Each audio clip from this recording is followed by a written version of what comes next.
नमस्कार, स्वागत है आपका दर्श न्यूज में। बिहार झारखंड से लेकर देश दुनिया की टॉप खबरों के साथ मैं दिव्यांशु। खबरों की तरफ विस्तार से बढ़ेंगे, लेकिन सबसे पहले एक नजर हेडलाइंस पर। बजट सत्र की हुई शुरुआत। राष्ट्रपति द्रौपदी मुर्मू ने अपने संबोधन में राम मंदिर से लेकर महिला आरक्षण का किया जिक्र। बोली, यहां एक भारत श्रेष्ठ भारत की महक है। दिल्ली के सीएम अरविंद केजरीवाल को ईडी ने जारी किया 5वां समन। झारखंड के सीएम हेमंत सोरेन से चली लंबी पूछताछ। ज्ञानवापी मस्जिद मामले में हिंदू पक्ष को मिली बड़ी जीत। पूजा पाठ की मिली इजाजत। बिहार बोर्ड 12वीं परीक्षा कल से, तैयारियां पूरी। इस बार जूता मोजा पहनकर दे सकेंगे एग्जाम। एनडीए सरकार बनने के बाद पहली बार बोले सीएम नीतीश। लालू तेजस्वी पर जमकर बरसे। राहुल गांधी पर कहा वो फालतू बात कर रहे हैं। अब खबरें विस्तार से। बजट सत्र की आज से शुरुआत हो गई है। सत्र के पहले दिन राष्ट्रपति द्रौपदी मुर्मू ने संसद भवन में दोनों सदनों को संबोधित किया। उन्होंने अपने अभिभाषण में एक भारत श्रेष्ठ भारत की 21वीं सदी के लिए मंत्र दिया है। राष्ट्रपति ने कहा कि नए सदन में उनका यह पहला संबोधन है। यहाँ संसदीय परंपराओं का गौरव है। अयोध्या में राम मंदिर के निर्माण से लेकर लोकसभा एवं राज्यों की विधानसभाओं में महिलाओं को आरक्षण देने के प्रावधान वाला कानून पारित होने का उल्लेख करते हुए राष्ट्रपति ने आज घोषणा की कि सरकार परीक्षा में होने वाली गड़बड़ी को लेकर युवाओं की चिंताओं से अवगत है और इसे रोकने के लिए एक कानून बनाएगी। राष्ट्रपति ने नए संसद भवन में पहला संबोधन देते हुए कहा कि यहां एक भारत श्रेष्ठ भारत की महक है। वहीं पीएम मोदी ने कहा कि पूर्ण बजट हम ही लेकर आएंगे। संसद सत्र के पहले दिन मीडिया को संबोधित करते हुए पीएम मोदी ने कहा कि हुड़दंग, नकारात्मकता और शरारतपूर्ण व्यवहार करने वालों को लोकतंत्र प्रेमी याद नहीं रखेंगे। उनके लिए यह बजट सत्र पश्चाताप का भी अवसर है। जब चुनाव का समय निकट आता है तो आमतौर पर पूर्ण बजट नहीं रखा जाता है। नई सरकार बनने के बाद पूर्ण बजट लेकर आएंगे। प्रवर्तन निदेशालय यानी ईडी ने दिल्ली के कथित शराब घोटाले से जुड़े मनी लॉन्ड्रिंग के मामले में मुख्यमंत्री अरविंद केजरीवाल को 5वां समन जारी किया है। समझा जाता है कि ईडी की ओर से केजरीवाल को 2 फरवरी को जांच में शामिल होने के लिए कहा गया है। वहीं आम आदमी पार्टी ने ऐलान किया है कि वह 2 फरवरी को बीजेपी हेडक्वार्टर पर एक विशाल विरोध प्रदर्शन करेगी। इस विरोध प्रदर्शन में अरविंद केजरीवाल और भगवंत मान भी शामिल होंगे। आपका कहना है कि यह विरोध प्रदर्शन चंडीगढ़ मेयर के चुनाव में कथित गड़बड़ी को लेकर किया जाएगा। वहीं दिल्ली हाईकोर्ट ने उत्पाद शुल्क नीति मनी लॉन्ड्रिंग मामले में आप सांसद संजय सिंह द्वारा दायर जमानत याचिका पर आदेश सुरक्षित रख लिया। मामले में उन्हें प्रवर्तन निदेशालय ने 4 अक्टूबर 2023 को गिरफ्तार किया था। झारखंड के मुख्यमंत्री हेमंत सोरेन ने प्रवर्तन निदेशालय यानी ईडी के अधिकारियों के खिलाफ राजधानी रांची के SC/ST एक्ट थाने में प्राथमिकी दर्ज कराई है। इसमें रांची जोनल ऑफिस के 4 अधिकारियों को नामजद किया गया है। कपिल राज, देवव्रत झा, अनुपम कुमार और अमन पटेल को नामजद आरोपी बनाया गया है। इनके अलावा अज्ञात अधिकारियों को भी आरोपी बनाया गया है।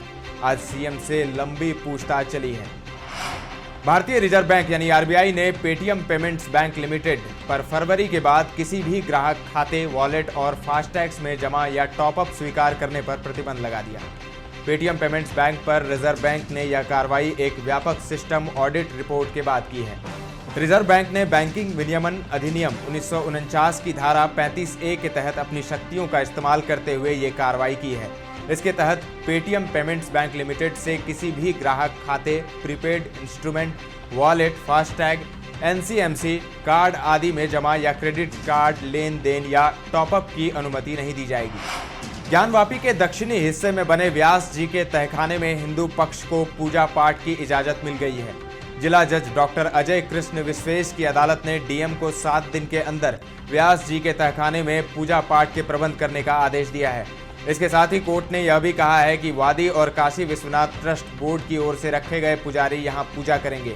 पूजा के लिए लोहे के बाड़ हटाकर रास्ता देने के लिए भी डीएम को आदेश दिया गया है। पिछले ही हफ्ते अदालत के आदेश पर व्यास जी के तहखाने की चाबी डीएम ने अपने कब्जे में ले ली थी। बिहार बोर्ड की कक्षा 12वीं यानी इंटरमीडिएट की परीक्षा कल यानी 1 फरवरी से शुरू हो रही है। बिहार विद्यालय परीक्षा समिति यानी BSEB ने इंटरमीडिएट परीक्षा के लिए दिशा निर्देश जारी कर दिए हैं। जारी निर्देश के मुताबिक इस साल बिहार बोर्ड की परीक्षा में छात्र जूता मोजा पहनकर परीक्षा दे सकेंगे। पिछले साल बिहार बोर्ड ने इंटर और मैट्रिक की परीक्षा में जूता मोजा पहनकर बोर्ड परीक्षा देने पर पाबंदी लगाई थी। बिहार बोर्ड की कक्षा 12वीं की परीक्षा 1 फरवरी यानी कल से शुरू होकर 12 फरवरी तक चलेगी। BSEB इंटर परीक्षा 2 शिफ्ट में आयोजित की जाएगी। पहली पाली की परीक्षा सुबह 9:30 बजे से दोपहर 12:30 बजे तक और दूसरी पाली की परीक्षा दोपहर 2 बजे से शाम 5 बजे तक होगी। बिहार बोर्ड की ओर से जारी दिशा निर्देश के अनुसार इंटरमीडिएट की पहली पाली की परीक्षा में शामिल होने के लिए छात्रों को 9 बजे तक और दूसरी पाली के लिए दोपहर 1:30 बजे तक एंट्री दी जाएगी। लेट आने वाले स्टूडेंट्स को परीक्षा हॉल में एंट्री नहीं दी जाएगी, इसीलिए सभी छात्र परीक्षा केंद्र पर अनिवार्य रूप से आधे घंटे पहले पहुंचे।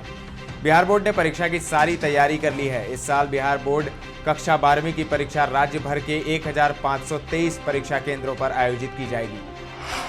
बिहार में एनडीए सरकार बनने के बाद सीएम नीतीश कुमार की पहली प्रतिक्रिया सामने आई है। आज पटना में पत्रकारों के साथ सीएम नीतीश ने बात की। कैबिनेट विस्तार को लेकर उन्होंने बताया कि कैबिनेट विस्तार समय पर होगा। लैंड फॉर जॉब मामले में लालू परिवार के सदस्यों से ईडी की पूछताछ पर उन्होंने कहा कि यह कानूनी मामला है, जांच चल रही है। जांच के बाद इस मामले में सब कुछ पता चल जाएगा। नीतीश ने करीब 10 मिनट तक पत्रकारों से बात की। इस दौरान वो तेजस्वी यादव और लालू यादव पर भी बरसे। उन्होंने कहा कि उनकी नीतियों और सरकार के काम का आरजेडी जबरन क्रेडिट ले रही है। नीतीश ने तेजस्वी यादव को लेकर यहां तक कह दिया कि वो बच्चे हैं, उनको क्या पता है। साथ ही उन्होंने लोगों को लालू के जंगल राज की भी याद दिलाई। जाति आधारित सर्वे यानी जातीय गणना को लेकर राहुल गांधी के दावे पर नीतीश ने कहा कि राहुल फालतू बात कर रहे हैं। बिहार में मुख्यमंत्री नीतीश कुमार के नेतृत्व वाली एनडीए सरकार ने पूर्व डिप्टी सीएम तेजस्वी यादव की Z+ सुरक्षा हटा दी है। तेजस्वी को अब राज्य सरकार के मंत्रियों को मिलने वाली सामान्य सुरक्षा मिलेगी, जो बतौर नेता विपक्ष उन्हें पहले भी हासिल थी। विपक्ष के नेता को कैबिनेट मंत्री का दर्जा प्राप्त होता है। अगस्त 2022 में महागठबंधन सरकार बनने के बाद सरकार ने तेजस्वी को Z+ सुरक्षा देने का फैसला किया था। नीतीश की नई सरकार में 4 दिन पहले डिप्टी सीएम बने बीजेपी नेता सम्राट चौधरी और विजय सिन्हा को Z+ सुरक्षा मिल चुकी है। राज्य सरकार ने बीजेपी सांसद राजीव प्रताप रूढ़ी को भी Z सुरक्षा दी है, जो कवर उन्हें केंद्र सरकार की तरफ से पहले से मिली है। बिहार की पूर्व मुख्यमंत्री राबड़ी देवी के 10 सर्कुलर रोड स्थित आवास पर आज शाम को प्रवर्तन निदेशालय यानी ईडी की टीम पहुंच गई। 3 सदस्यीय अधिकारियों की टीम ने पिछले दिनों राजद अध्यक्ष लालू प्रसाद यादव व पूर्व डिप्टी सीएम तेजस्वी प्रसाद यादव के साथ हुई पूछताछ से जुड़े कागजातों की प्रति रिसीव कराई। साथ ही राबड़ी देवी व उनकी पुत्रियों सांसद मीसा भारती एवं हेमा यादव को 9 जनवरी को पूछताछ के लिए ईडी कार्यालय में आने के लिए समन भी रिसीव कराया। 4 फरवरी को होने वाली झारखंड सामान्य स्नातक योग्यताधारी संयुक्त प्रतियोगिता परीक्षा 2023 को आयोग ने स्थगित कर दिया है। इसको लेकर नोटिस जारी किया गया है। आयोग ने बताया कि नई तारीख की घोषणा जल्द ही की जाएगी, जिसे आयोग के वेबसाइट में यथाशीघ्र प्रकाशित किया जाएगा। सुधा शक्ति दूध की कीमत में 1 रुपये की बढ़ोतरी हुई है। अब सुधा शक्ति दूध की कीमत 54 रुपये की जगह 55 रुपये प्रति लीटर कर दी गई है। लस्सी का वजन और कीमत दोनों कम किया गया है। प्लेन लस्सी पैक अब 150 ml की जगह 140 ml में होगी। इसकी कीमत 2 रुपये कम किए गए हैं। सुधा प्लेन लस्सी 12 रुपये की जगह 10 रुपये में मिलेगी। 80 ग्राम वजन की मिष्टी दही अब 12 रुपये के बदले 10 रुपये में मिलेंगे। कीमत में बदलाव 1 फरवरी 2024 के प्रभाव से लागू की गई है।